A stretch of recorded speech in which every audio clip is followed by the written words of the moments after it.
where Gregory McMichael worked as a police officer in the 80s before he became the chief investigator for the Brunswick District Attorney's Office.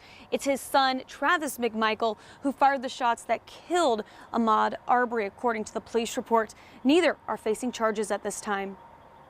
On Wednesday, the NAACP held a press conference on the case of Ahmaud Arbery. They called for several resignations for local law enforcement, including the Glenn County Police Chief and the Brunswick District Attorney.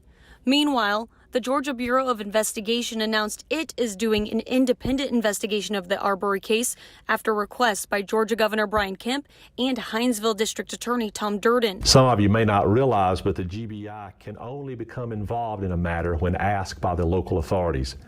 After Mr. Durden's request last night, I advised him that we would hit the ground running this morning. We've now assigned this case to 3 of our experienced supervisory level agents. Arbery's dad says his son was shot just across the street from his mother's house.